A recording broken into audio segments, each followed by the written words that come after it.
Deuteronomy chapter 14 and verse 2 reads, "For thou art a holy people unto Yahweh, thy power. And Yahweh hath chosen thee to be a peculiar people unto himself above all the nations that are upon the earth." First and foremost, I want to give all praise, honor, and glory to our power Yahweh. Bahashem Yahweh Shai, Bahashem Rakah HaKodash. And double honors to our apostles and bishops, continuing to rule well. And mighty salutations to the prophets and beloved brothers, continuing to exhort the sheep in these last days. And a mighty shalom to the hopeful elect listening in, to the 12 tribes scattered abroad, you so-called Negroes, Latinos, and Native Americans. Shalom, shalom. The title of this epistle is going to be called Restoring Earth, 12 Tribes. Restoring Earth, 12 tribes. The 12 tribes of Israel will ultimately be in rulership and having full dominion over the planet Earth, as it was foretold within the scriptures, as it was in the days of the ancient times. For the restoration of all things, all inhabitants under the guide of the so-called 12 tribes of Israel, the dispersed, the exiled, according to the scriptures, those that fell away from our power and started serving other nations and worshiping their gods, we are being called back in these end times. We are that generation, that seed line, that promised seed line unto Abraham, Isaac, and Jacob, that will come to the acknowledgement of who they are as a nation of people, a race of people that are being governed by the law, statutes, and commands of our power, and will ultimately put all things back into subjection underneath of those righteous commands.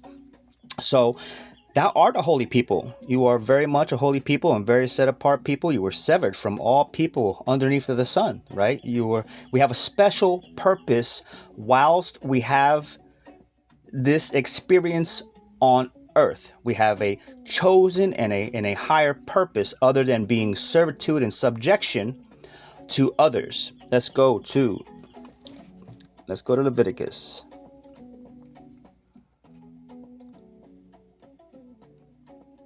Leviticus chapter 20, and we will start at verse 22.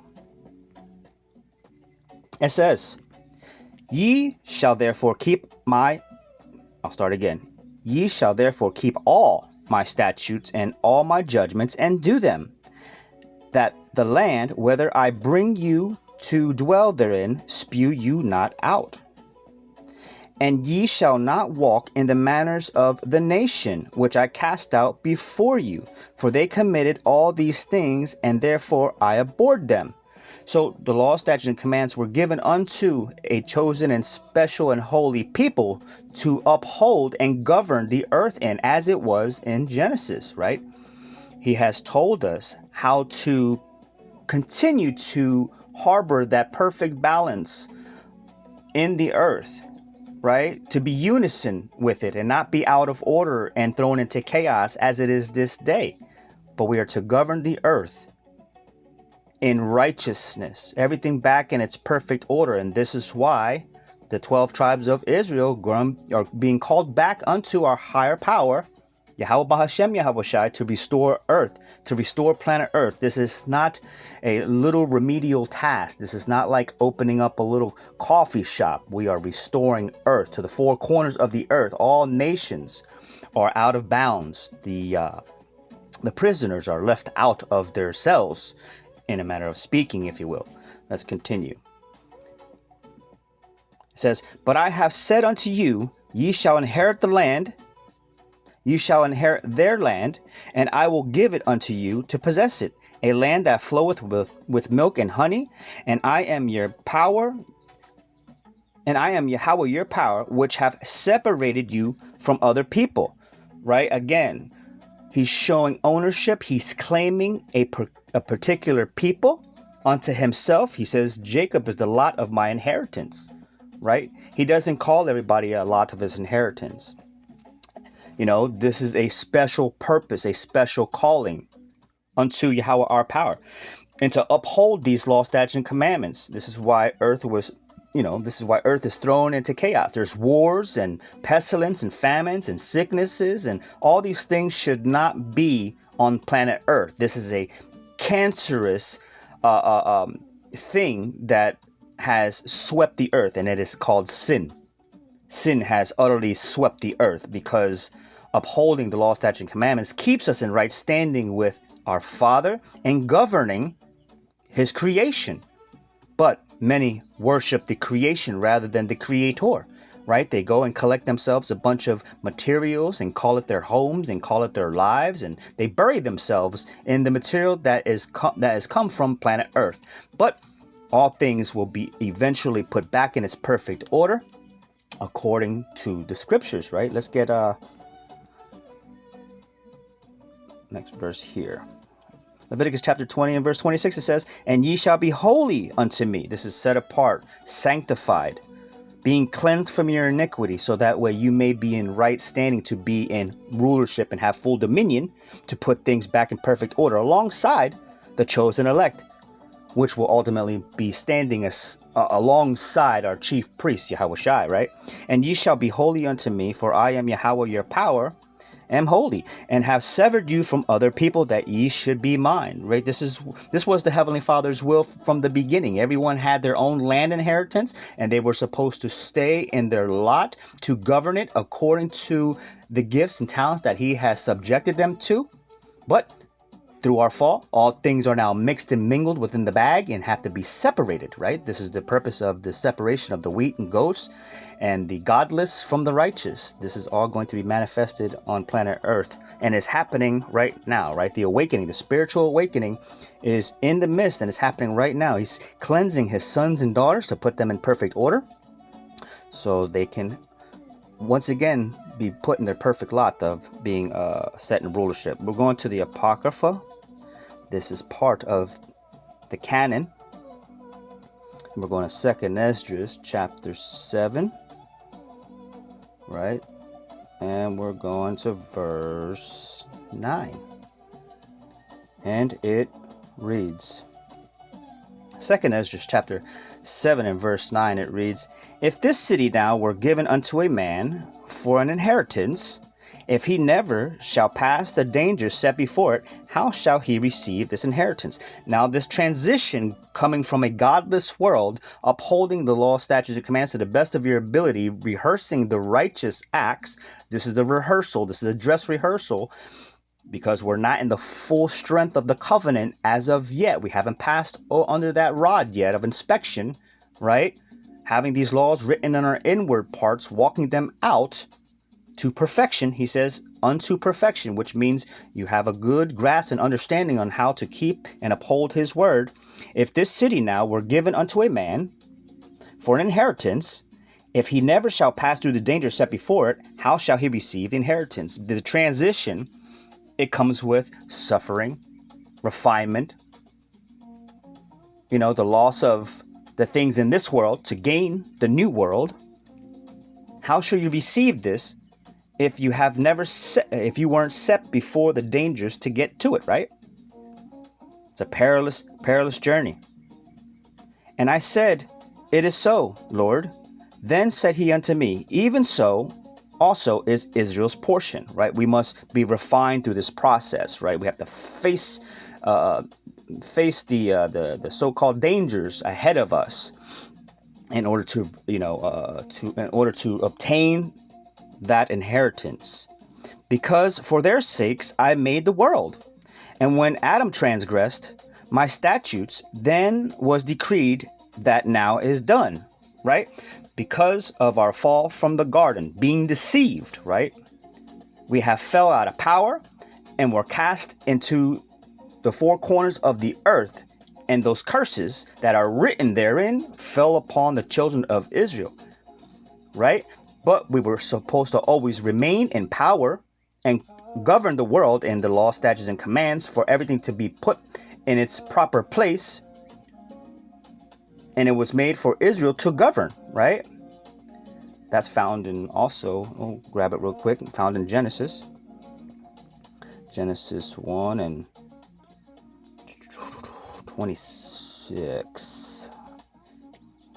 Genesis 1 and 26 reads, "And the Most High said, Let us make man in our image. Let us," referring to more than one. This is the elect of that time that set things back in perfect order, so that way the earth would flourish, right? This is why we have dietary commands. We're not supposed to just go and eat anything we want, because the creatures that he has created underneath the sun is made for the purposes of keeping that environment clean, for the purposes of growth, right? But because of overfishing and because of digging in the earth and pulling out all of its resources, the earth is becoming more and more turbulent, right? It's thrown into chaos. And if the children of Israel were set in power, none of these things would continue, right? All the earth's resources would go back to where they belong as well. But man has made a merchandise of it. The earth is given into the hands of the wicked, right? Esau, Edom, and all these other heathen nations that continue to drink from that cup of iniquity, they're going to be punished for it as well. But the children of Israel are being prepared, being made whole again, being healed, bringing all things back into remembrance to govern the earth in righteousness. This was their inheritance lot to begin with, right? Not everybody was given these law, statutes, and commandments to govern earth, right? It was only for the children of Israel. It says it right here. And the Most High said, "Let us make man in our image, after our likeness." Man was supposed to be made in the image of righteousness, not lawlessness. Righteousness is being governed by the word of the Most High Yahweh, our power. "And let them have dominion over the fish and of the sea, and over the fowl of the air, and over the cattle, and over the earth, and over every creeping thing that creepeth upon the earth." Everything was under our subjection. The 12 tribes of Israel. Restoring earth is what is in motion, right? All things have to come to an end for them to be made new again, refreshed, right? Before we are set in the power seat, the elect judges must be made ready to govern the earth once more, right? This was substantiated even from the very beginning. Let's go there. Let's go to Exodus, one of my favorite chapters. They're all my favorite chapters. Exodus chapter 18. And we'll pick it up from verse, let's go to 19. It says, once it finishes loading, it says, Exodus chapter 18 and verse 19, right? "Hearken now unto my voice, and I will give thee counsel, and the Most High shall be with thee. Be thou for the people to Godward, that thou mayest bring the causes unto the Most High." Right? He says, listen to him and make sure that you are bringing people unto him for the understanding in order to be governed in righteousness. "And thou shalt teach them ordinances and laws, and shalt show them the way wherein they must walk, and the work that they must do." So there is righteous works that need to be enforced to continuance upholding righteousness, because if they're not being practiced, we fall away, and then everything else under that suffers. Everything suffers. It's thrown out of course.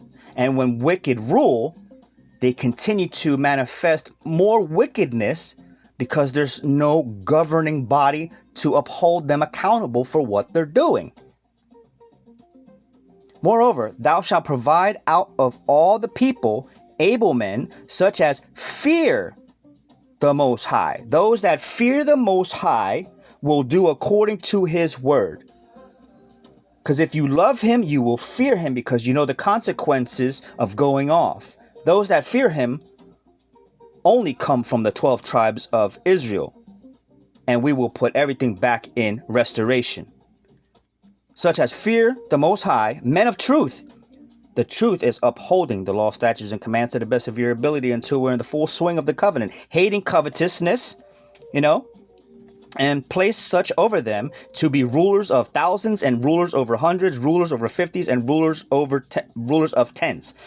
So why is this verse being brought out? This verse is being brought out to showcase that the earth needs to be governed once more by the elect judges set up from the Most High, Yahweh Bahashem Yahweh Shai, in order for earth to be restored and flourish once again. Because earth is spinning out of chaos, it's waxing worse, it's weakening day by day, wars are increasing, death is increasing, sicknesses are increasing. It's becoming a very foul place to live. Every second this continues. Every second that the children of Israel are not in power, more sicknesses and death and wickedness continue to grow abound. He says, the hearts will wax worse, right? And we're seeing this. We're seeing this all across the board, geopolitically. You know, there's very proudful men that have the power in their hand to push a button and wipe out continents, if they will.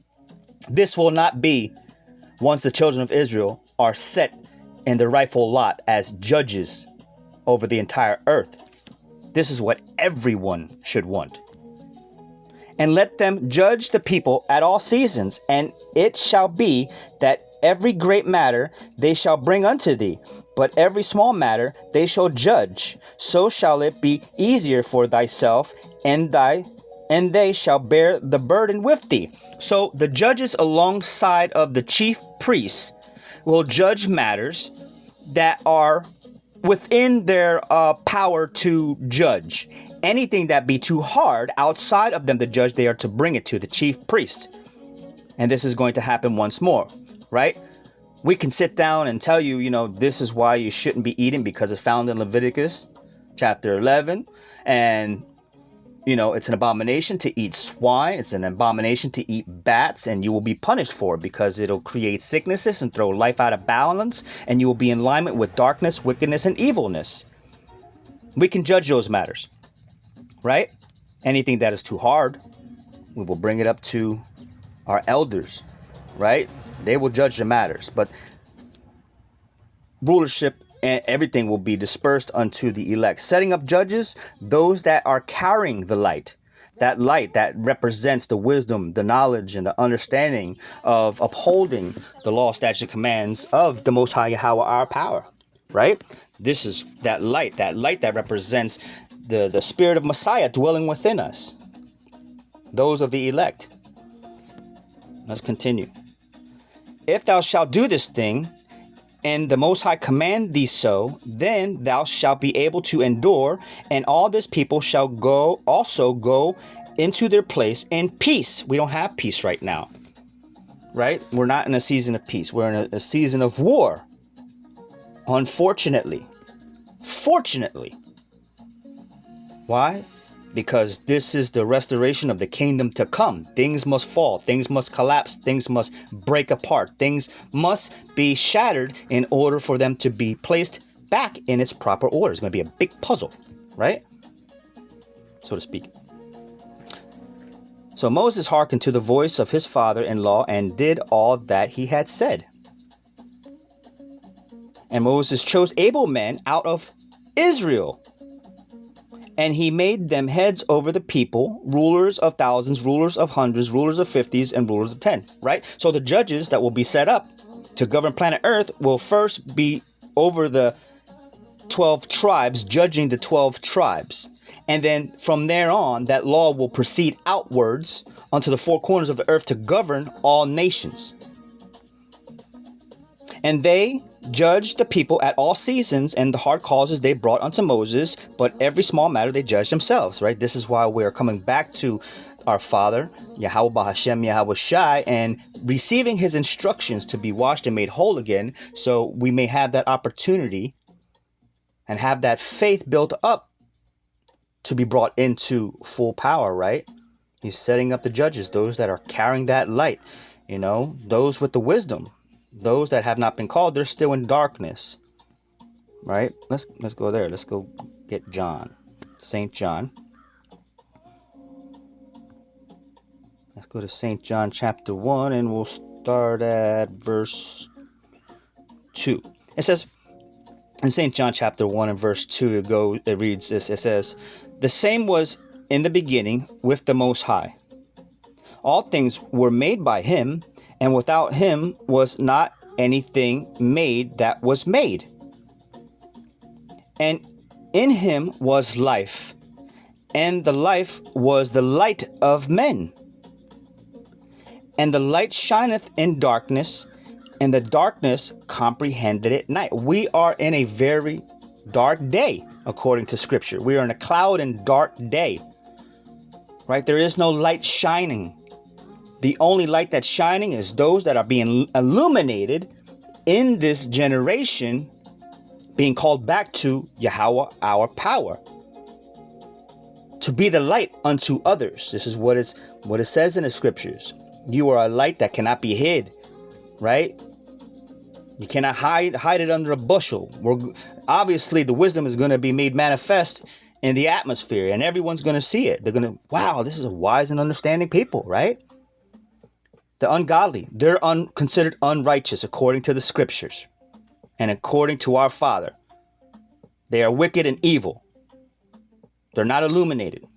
The world is governed in wickedness. This is why you have all this chaos going on, right? They do not harbor the wisdom, knowledge, and understanding of the Scriptures in righteousness. That's only given unto the elect judges that are going to be governing the earth. This is the 144,000 from all 12 tribes coming back to our power.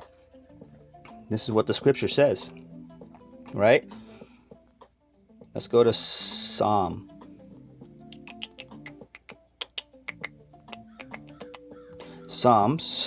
82. Psalms 82, and we'll pick up verse 5. What to say? Psalms 82 and verse 5 says, they know not, neither will they understand. They walk all on in darkness, right? They don't understand.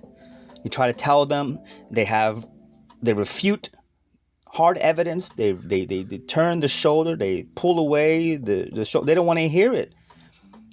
They lean on their own understanding. You say, this is the proper way to do things. This is the right way to go. He has set up men with wisdom, but a poor man's wisdom is despised. Why? Because they look like people that are not successful in this world by the world's standard. How come you don't have a big house? How come you don't drive a fancy car? You don't look successful because they equate the wisdom of this world to be meaning to be a success, a person that is very wise in their own conceit. But the wisdom of this world is foolishness to the Most High Yahweh, our power, right? He gives us the proper wisdom, the most purest form of wisdom, that righteousness. Is an ancient wisdom that this world knows not, right? They walk in darkness. They have the wisdom of this world, this framework that was set up from the wicked. This is what they call wisdom. They walk in darkness. They know not, neither will they understand. They won't understand righteousness. They walk on in darkness. All the fountains of the earth are out of course. We said this. Everything is out of course. The birds are flying backwards. You know, things are out of course. Things aren't the way they should be, right? People are suffering and mourning and lamenting all over the earth. Why does life suck so bad? Why do we gotta do these things? You know, because the wicked are in rulership right now, right? I have said ye are gods, ye are powers. This is in accordance to what we read in Genesis chapter 1 and verse 26, right? He says, let's make man in our image. These were the powers from the very beginning, the elect. He says, ye are gods, and all of the children of the Most High. The children of the Most High are those that are severed from every other nation on earth, given power and rulership to govern earth in righteousness. This is the children of the Most High, those that are illuminated with that wisdom, knowledge, and understanding of the Scriptures, right? But ye shall die like men and fall like one of the princes, right? Because through our fall, we have now put on that mortal body, subject to sin and death. We were to remain immortal, that everlasting life. This is what we're being called back into, right? Everything will flourish once these things are back in its proper order, because the world right now is in chaos. It's truly in chaos. And through the sufferings of this current world, people are going to be looking for some form of salvation and some kind of comfort. And that comfort is going to be coming from the wisdom, knowledge, and understanding of the scriptures, because without it, you will not be comforted, right? You will not find that rest. And the whole world groans for rest. The people, they groan for rest. The whole earth is waiting for the manifestation of the sons of the Most High Yahweh Bahashem Yahweh Shai. This is what the scripture says. Let's go there. Let's go to Romans chapter 8. Romans chapter 8. Let's go to verse 16, please. Thank you. Romans chapter 8 and verse 16. It says, the Ruach itself bears witness with our spirit that we are the children of the Most High Power. That Holy Spirit that has been predestined to be placed on the children of Israel, the elect, bears witness with each other that we are the children of the Most High Yahweh, our power, because that's what happens when two of the same kind come together. Oh, I feel like I've known you my whole entire life. They get along. We get along just like that. We share the same spirit, and that same spirit dwells within our Father. It ruminates, if that's the word. It resonates through the whole nation, the righteous nation, because wickedness vexes our spirit. And as we continue to grow in wisdom and the knowledge of the scriptures, we can look outwards and reflect on the state of the world, and it's truly unrighteous and in darkness.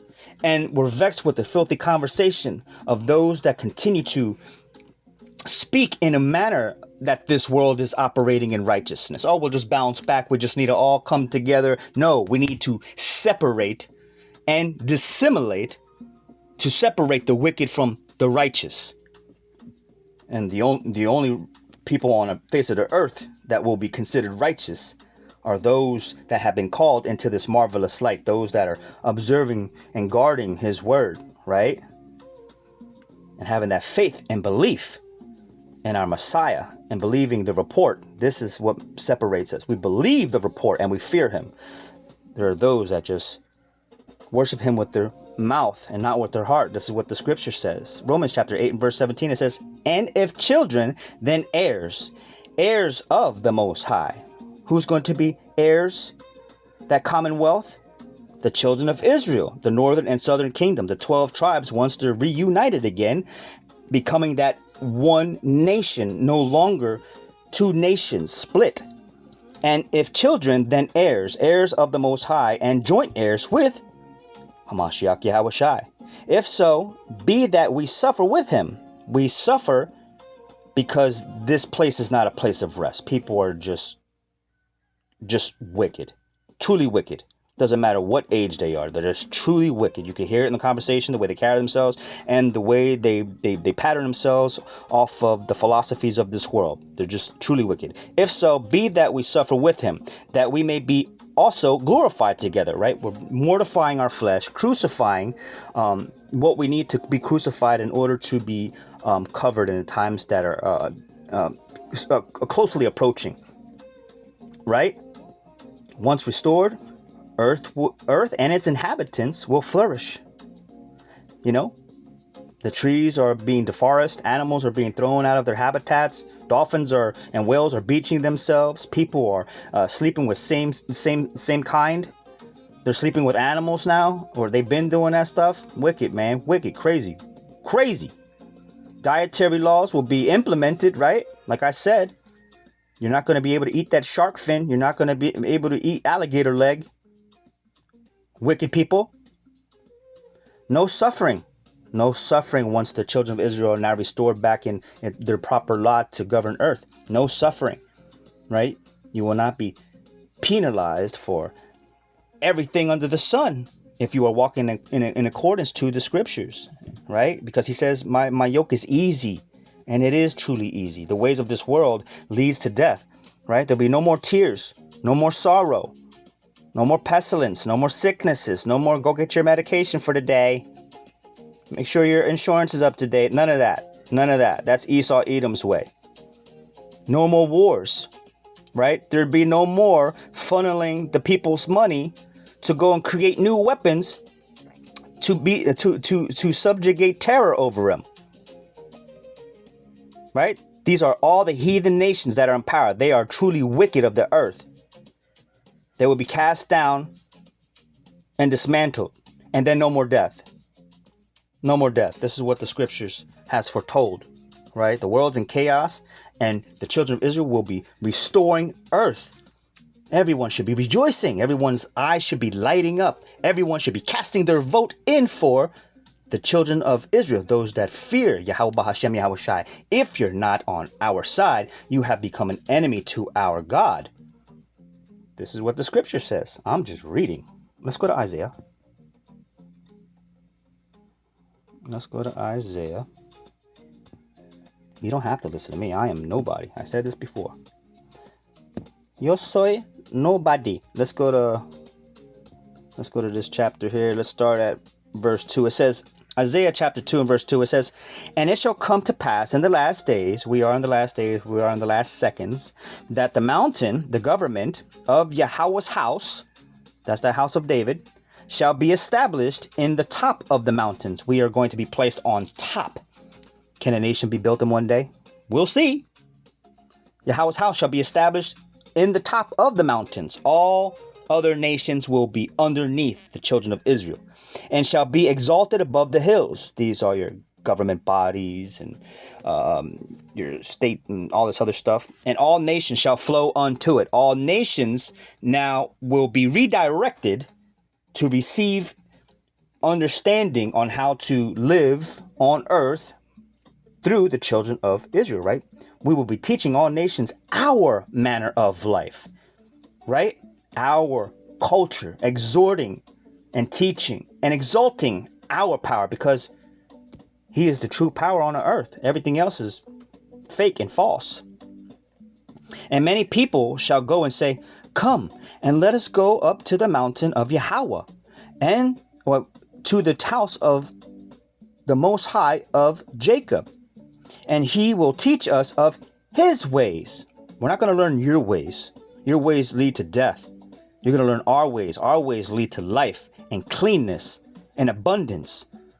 No more adultery. No more fornication. No more drugs. No more disobedient children. No more mouthy women talking back like they're men. No more effeminate men. Happy wife, happy life. And we will walk in his paths. For out of Zion shall go forth the law and the word of Yahweh from Jerusalem. We're not going to go to Moscow. We're not going to go to the Philippines. We're not going to go to China. We're not going to go to America.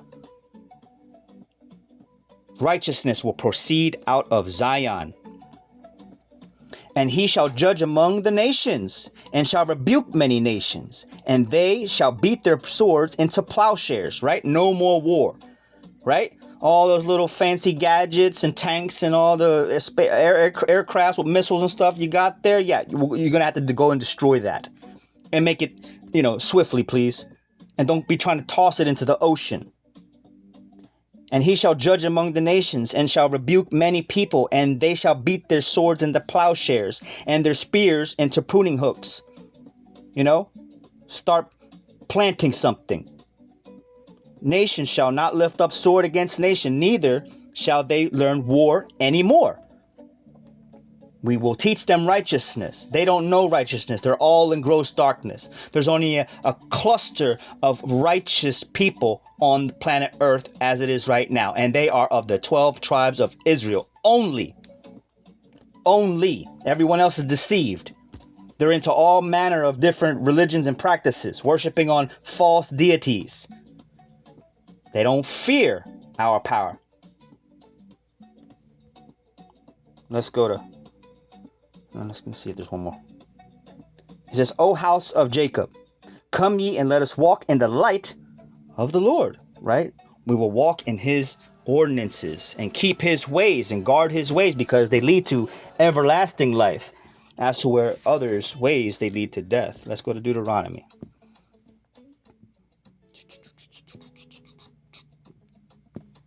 Deuteronomy chapter 4. And we'll pick up verse 5 and 6. What to say? What to say? Tell me. Deuteronomy chapter 4 and verse 5. It says, Behold, I have taught you statutes and judgments, even as Yahweh my power commanded me. Right? Because we read in Exodus chapter 18, 19 through 26, that there's going to be judges set up that will judge small matters, and anything too hard, we will bring it up to the elders, the chief priests. Right? He says, Behold, I have taught you statutes and judgments, even as Yahweh my power commanded me. We were supposed to teach others how to live righteous lives as well. First and foremostly, to you Negroes, Latinos, and Native Americans. These are those that are of that Shemitic line. Others do not come from Shem. They come from other forefathers. Right? We read that in Genesis 10, I believe. Behold, I have taught you statutes and judgments, even as Yahweh my power commanded me, that ye should do so in the land whether you go to possess it.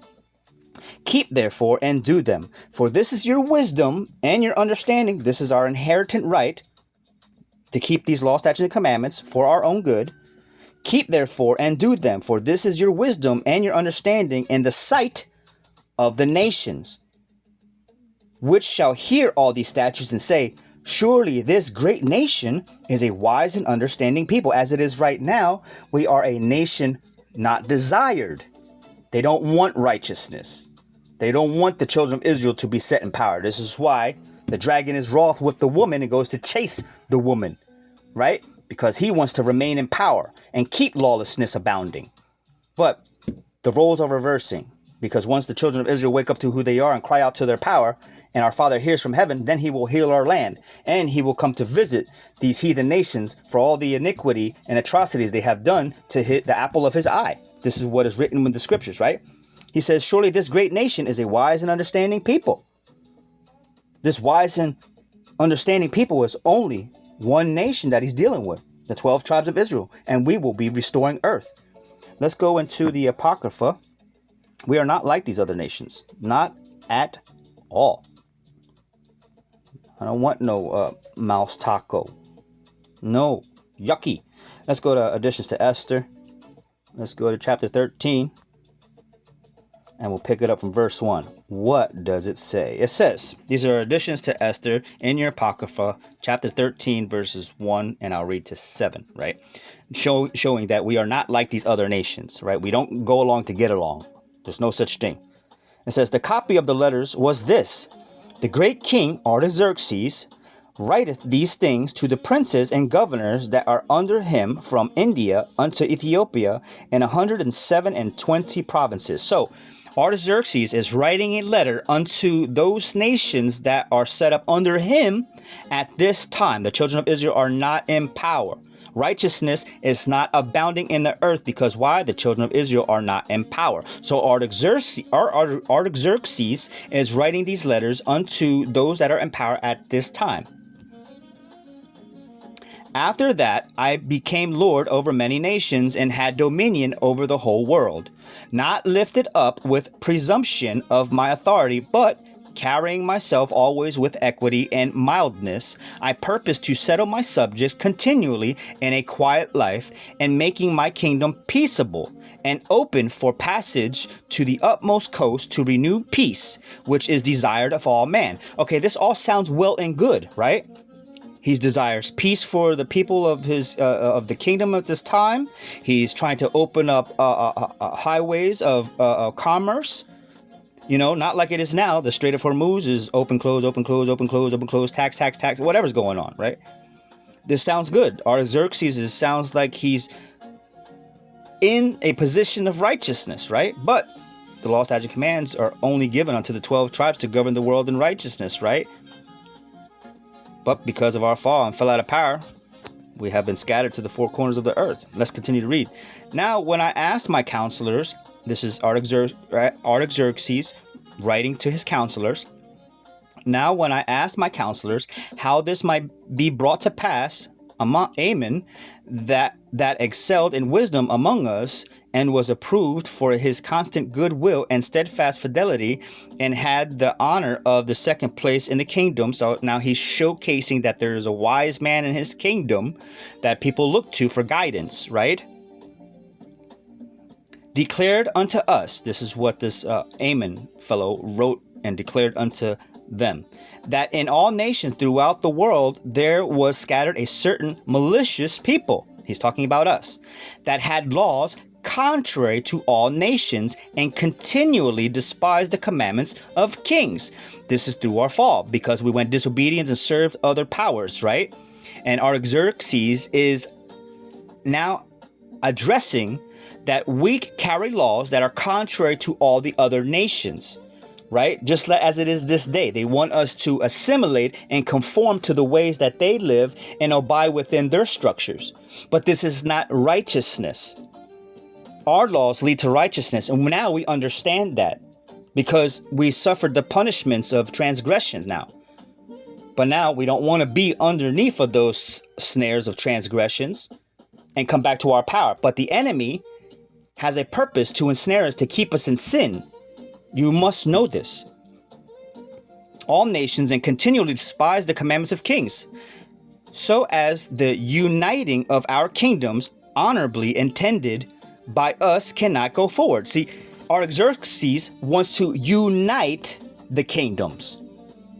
As to where we read in the beginning that the Most High Yahweh our power says, I have severed you from all nations. I put you above all nations. Deuteronomy chapter 14, verse 2, Leviticus chapter 20 and 22 and 24. He says, I have separated you to be a holy and peculiar people unto myself. Artaxerxes is trying to consolidate power, as the other heathens are this day trying to consolidate power so they can have subjection over us, rulership over us. And you see what happens. The world is thrown into chaos. Right? No, we cannot move forward. Seeing then, we understand that this people alone is continually in opposition unto all men. Right, because we want to serve our God. We want to serve our power. We want to keep our feast days. We want to keep our Sabbaths holy. We want to eat clean. We are in opposition to all men because all men want to eat octopus and shark and go and sleep with each other's wives. They want to live in a manner that is dark and wicked. We are adverse to this. We are in opposition to all men. They hated him first, differing in the strange manner of their laws. They call our righteous laws strange and evil affected to our state. Our laws are in contrast to theirs. They call it evil, and they call evil good and good evil. Backwards, working all the mischief they can that our kingdom may be firmly established. They want to establish kingdoms according to the ways they see fit, not the way that Yahweh Bahashem Yahweh Shai sees fit. Therefore have we commanded that all they that are signified in writing unto you by Ammon, who is ordained over the affairs. This man Ammon is not an anointed vessel of the Lord. He's a wise man of these people, right?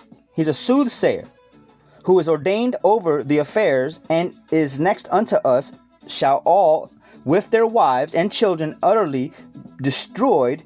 I have to read this again. I'm butchering it. Therefore have we commanded that all they that are signified in writing unto you by Ammon, who is ordained over the affairs and is next unto us, shall all with their wives and children be utterly destroyed by the sword of their enemies. This is what was decreed in our law, statutes, and commandments, that if we transgress, then the Most High Yahweh Bahashem Yahweh Shai was going to send a sword after us and destroy the 2/3, but always leave a remnant, the 1/3 in the earth, so he can restore and regenerate the kingdom of Israel once more. Without mercy and pity, these nations that have subjected themselves over us have never shown us mercy and or pity. We have only received the breadcrumbs from them.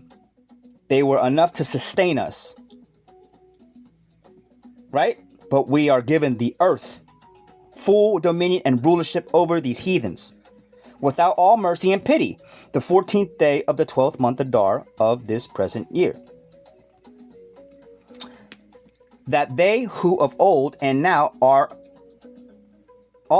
malicious, may in one day with violence go into the grave, and so ever hereafter cause our affairs to be well settled and without trouble. They want us gone off the face of the earth. These are our enemies. All the other nations do not want to see us prosper, because then they have to go into subjection. They will be put in chains. There will be servitude, tributaries unto the children of Israel, as to where we are theirs. And they don't want that. This is why they fight back. They say, oh, you're being hateful. No, you don't want to be subjected to righteousness, right? 2/3 of our people want what they want, but for breaking the covenant, the law, statutes, and commands, we fell, and we were subject to those iniquities. And only the children of Israel have ever been in those, the subjection to the curses, right? We read that in Amos. Amos 3 and verse 2. It says, you only have I known of all the families of the earth. Why? Because we were severed from all nations. He says, I have chose you above all nations. You only have I known of all the families on the earth. Therefore, I will punish you for your iniquities. Right? This is why the Messiah came, to be that blood atonement, that atonement for the children of Israel to be grafted back into the covenant, so that way we may have full dominion over the earth once more, ruling in righteousness. This is what is declared. Let's jump to 7 and 11. It says, For thus Amos saith Jeroboam, shall die by the sword, and Israel shall surely be led away captive out of their own land. Right? That sword hunted us down. These were the curses of destruction, right? He said a sword was going to be chased after you, and the famine and the pestilence. These curses were now placed on us to dwindle down the numbers unto righteousness, right? This is how he purged the iniquity out of the children of Israel, by having them subjected underneath the curses, being slayed by our enemies, which showed us no mercy and or pity, but they furthered the affliction. They went a step too far. They started making alligator purses out of our skin, feeding our children to alligators. This is all recorded. You know, the Most High has account of all of it. So we cry out unto him, how long, Father, will you not judge? But he's in the earth. He's making some moves for us. Ezekiel chapter 5 verse 2, he says, Thou shalt burn with fire a third part in the midst of the city. Then the days of the siege are fulfilled. And thou shalt take a third part and smite about it with a knife. And a third part thou shalt scatter into the wind, and I will draw a sword out of them. So, as 100% whole of a nation, 1/3 is being smitten and brought down by famine and fire. The other 1/3 is being deleted and cut with a knife, and the other third is going to be scattered to the four winds, right? The remnant, where the numbers will dwindle. Let's go to verse 12. Maybe this one substantiates it better. Ezekiel chapter 5 verse 12, it says, A third part of thee shall die with the pestilence, and with the famine shall they be consumed in the midst of thee. And a third part shall fall by the sword round about thee. And I will scatter a third part into all the winds, and I will draw out a sword after them. This is why you often hear the prophets proclaiming that 2/3 are going to perish, and 1/3 is going to be reserved. From these scriptures we get understanding, and this is what is written. This generation of that remnant 1/3 is being called back. That spiritual awakening is being called back. Back to what? Back into the covenant, because we have already drank of the cup of the Lord's wrath. Double. But this is fulfilled, right? Isaiah chapter 40 and verse 2. We have fulfilled that. You know, we have drank of it doubled. The exile, the dispersed, the scattered. This is what we are referred to in the scriptures. But earth is being restored because the 12 tribes is being called back. It's being called back to the covenant. Let's stay in Ezekiel Let's jump to verse 36. 36. 36. Let's go to 21. Let's read it. What's it say? It says, "But I had pity for mine holy name, which the house of Israel had profaned among the heathen, whither they went." Right? Dispersed, cast out, assimilated, and went worse. And became worse. Barely wearing anything now when you leave out the house. Looking like, straight, harlots in the street. Open your quiver unto every arrow. Worse. Worse. Let's get the next verse. "Therefore say unto the house of Israel, Thus saith Yahweh Power, I do not this for your sakes, do what? Have mercy for his holy name's sake. Thus saith Yahweh Power, I do not this for your sakes, O house of Israel, but for mine holy name's sake." Why? Because he's showing that he upholds his word. And if he upholds his word with Jacob and fulfills those promises, he's also going to uphold his word in judgments unto the nations. "I do not this for your sakes, O house of Israel, but for mine holy name's sake, which ye have profaned among the heathen, whither you went. And I will sanctify my great name, which was profaned among the heathen, which you have profaned in the midst of them. And the heathen shall know that I am Yahweh, saith Yahweh Power, when I shall be sanctified in you before their eyes." That's happening right now. We're being sanctified in the sight of the heathen before their eyes. "For I will take you from among the heathen." This is that separation. Why? Because we are separated from the heathen nations. We are not the same people. "And gather you out of all the countries, and will bring you into your own land." We are not in our own land. We are in the lands that we have been scattered to. This is not our rest. We're not building up a empire here for ourselves to be yoked in union with the heathen nations. That will bring utter destruction to us. We want the Father's perfect will to be done in our lives. Right? To be brought back into rulership and power, to be judges once again over the earth and all kingdoms. "Then I will sprinkle clean water upon you, and ye shall be clean." Scrub, dub. "From all your filthiness and from all your idols will I cleanse you." That cleansing process, you must stay within that tub while he scrubs you. Don't jump out. Let him do what he got to do. He will purge from you all of your iniquities, your pride, your hate, your bitterness, the fulfillment of that lust that you want to continue to lust over. Let him scrub you. Scrub-a-dub-dub. "A new heart also will I give you." Right? A new mind towards him, not towards the filthiness of this undesirable earth. It is in a state of chaos. "A new heart also will I give you, and a new spirit will I put within you." We will house that Holy Spirit, that Ruach HaKodesh, the same spirit that was in our Messiah. Woo! "And a new spirit will I put within you, and I will take away the stony heart." This is that rebellious heart. This is that heart that cannot be penetrated with that water. Right? You have hardened your heart towards him. You became bitter. Right? You put your nose up to him. "And I will take away the stony heart out of your flesh, and I will give you a heart of flesh."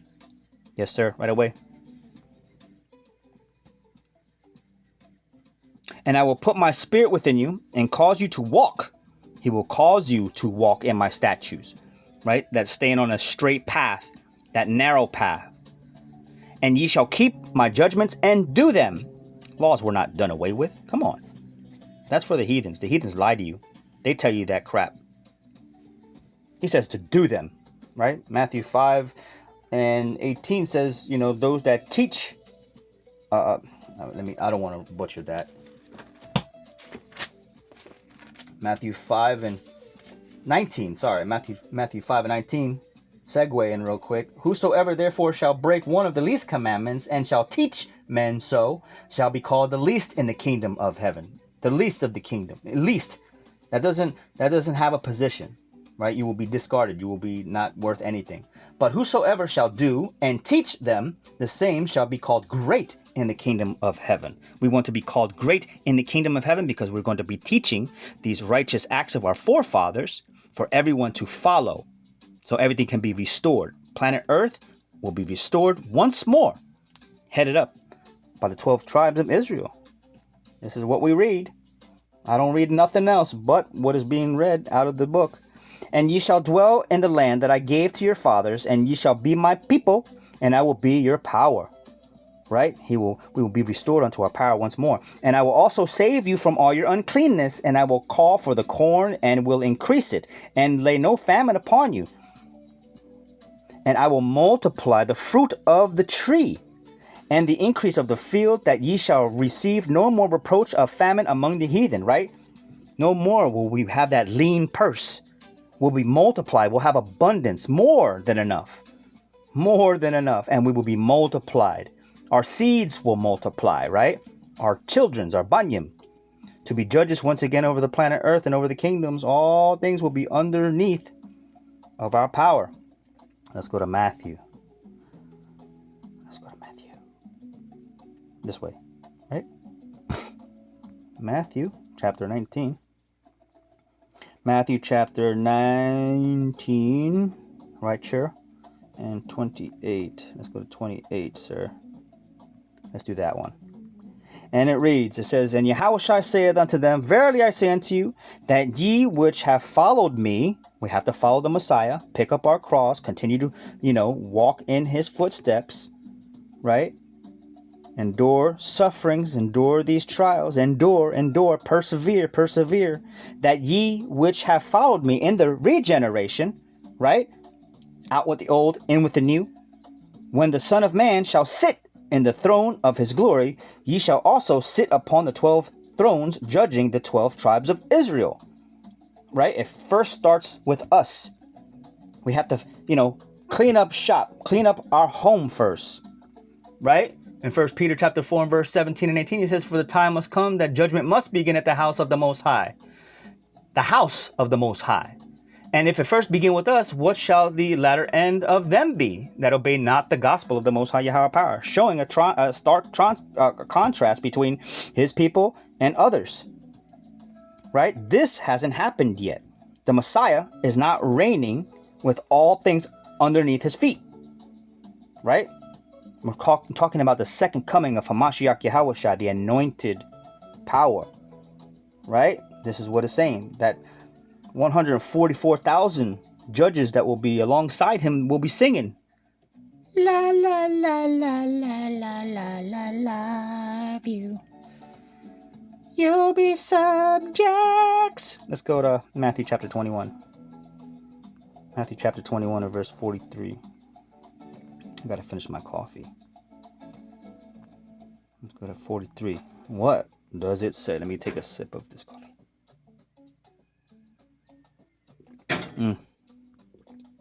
Matthew chapter 21 verse 43 says, Therefore say I unto you, the kingdom of the Most High shall be taken from you and given to a nation, bringing forth the fruits thereof. This is showing the transference of the kingdom, the powers, right? They were taken from us, and then Artaxerxes was trying to, all these other rulers of the times, and even in this time, are trying to keep us in subjugation underneath of them by continuously putting us, presenting to us iniquity, right? Anything that transgresses the law, statute, commands puts us in iniquity, right? This is why they tell us, don't keep the laws. Please don't keep the laws. If you keep the laws, then everything will be restored back to you. They're trying to steal our inherited right? Because Esau felt as though, he's still a little angry and hurt because he sold his birthright for like some pottage and some lentil, right? He was hasty. They're being hasty now, right? The kingdom will be back in our court. The kingdom being restored to the holy people is what is written within the scriptures. This is what we read. Let's go to St. Luke. St. Luke chapter 12. And we'll pick up verse 32. Walmart.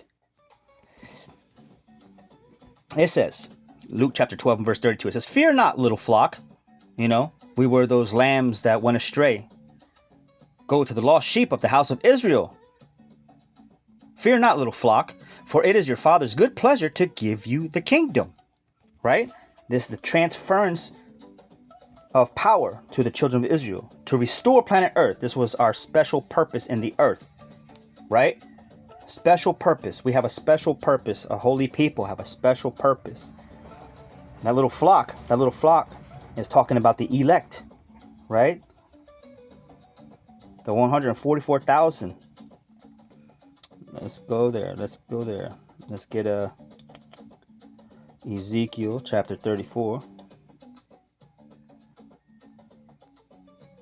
Ezekiel chapter 34 and verse 31. That little flock.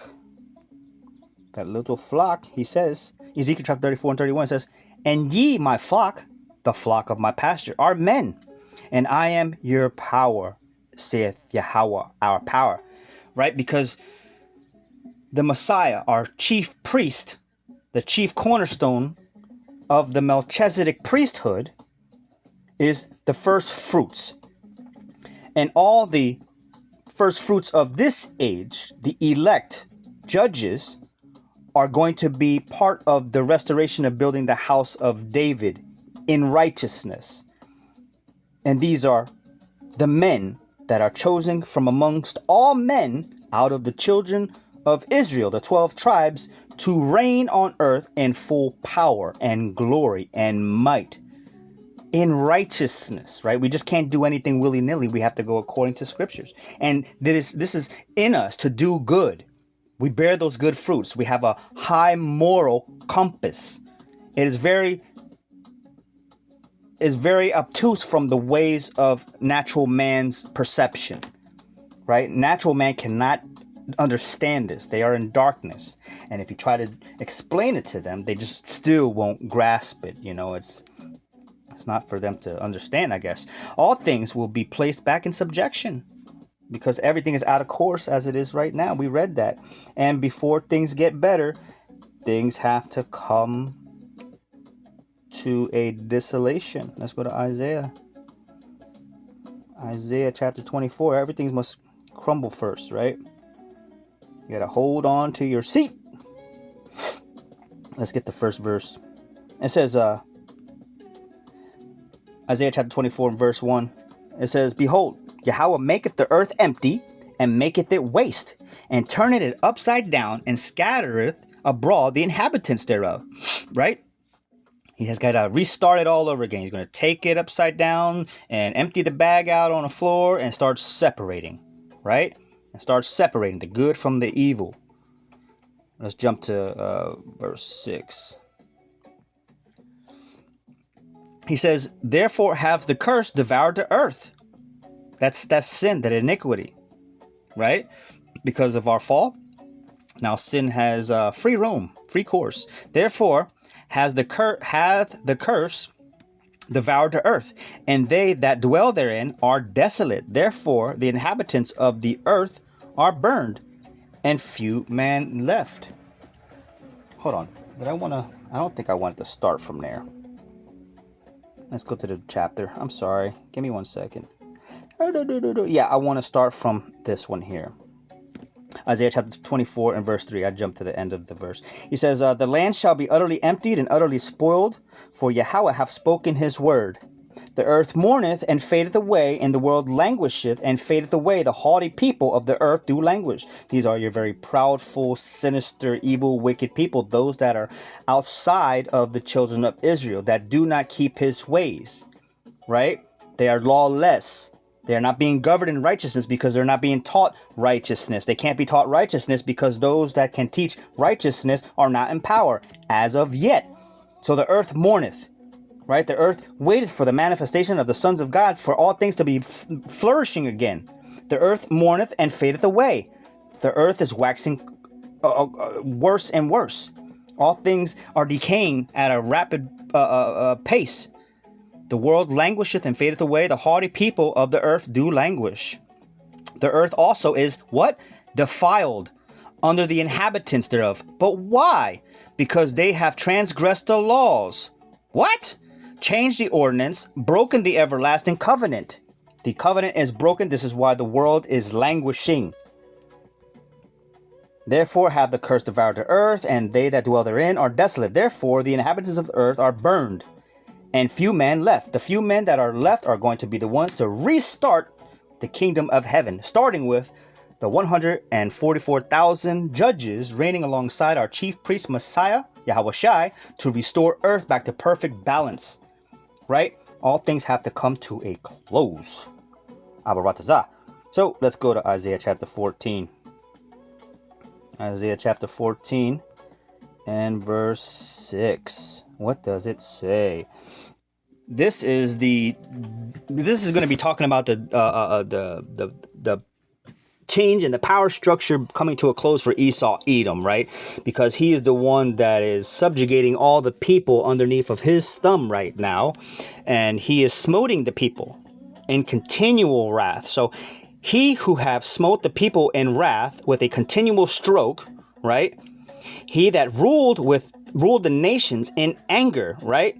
You're not going to tell me what to do. I'm going to come over there and take power, and I'm going to do what I got to do, and we're going to just continue to, pound you until we get what we want. This is these people, right? He who smote the people in wrath with a continual stroke, he that ruled the nations in anger is persecuted, and none hindereth. This is why we're bringing up these charges against him. Esau Edom, the European powers that be, and all those that have formed an alliance with him. They made a tumult to overthrow us and keep us in sin, but no more. The whole earth is at rest and is quiet. They break forth into singing. Everything is going to be flourishing because they don't have to worry about being, cut down. They don't have to worry about these oppressive decrees being placed upon them. This is a wicked ruler. Yea, the fir trees rejoice. What? The trees are going to be singing. The fir trees rejoicing at thee, and the cedars of Lebanon saying, since thou art laid down, no fellers come up against you. Everything is going to be rejoicing because this wicked kingdom is coming to a close, headed by Esau Edom, right? And again, with all his compadres, coming to a close. Let's go to Revelation. Once the children of Israel are back in power, all things are going to flourish, Earth restored. My goodness, you can smell the air. I don't know what fresh air smells like. I don't know what clean water tastes like. They say, oh, this is Poland Spring, and it comes right from the... Whatever, man. This is from the glaciers. It comes right off the glacier mountains. Well, you mean the mountains that jets fuel and all this and burning, and who knows what is over there? Who knows? If the birds could actually speak, they would tell you. Revelation chapter 22 and verse 1, he says, and he showed me a pure river of water of life, clear as crystal, proceeding out of the throne of the Most High and of the Lamb. Right? That sounds good. In the midst of the street of it, and on either side of the river, was there the tree of life, which bare 12 manner of fruits, and yielded her fruit every month. And the leaves of the tree were for the healing of the nations. This is referring to the 12 tribes of Israel, those that are set in power, the elect, the 144,000 judges. Once they are in power, the wisdom that proceedeth out of Zion will be for the healing of the nations, right? The healing of the nations. And these leaves are of the 12 tribes of Israel. This correlates with, once you see the fig tree start to produce leaves, then you know that summer is nigh. Those leaves are the children of Israel standing upon their feet, declaring these things unto you. Right? Revelation 22 and 2. Revelation 22 and 2. Let's do that. Revelation 22, and we'll go to verse 2. Interlinear, BLB. Let's get that. Right, let's go to leaves.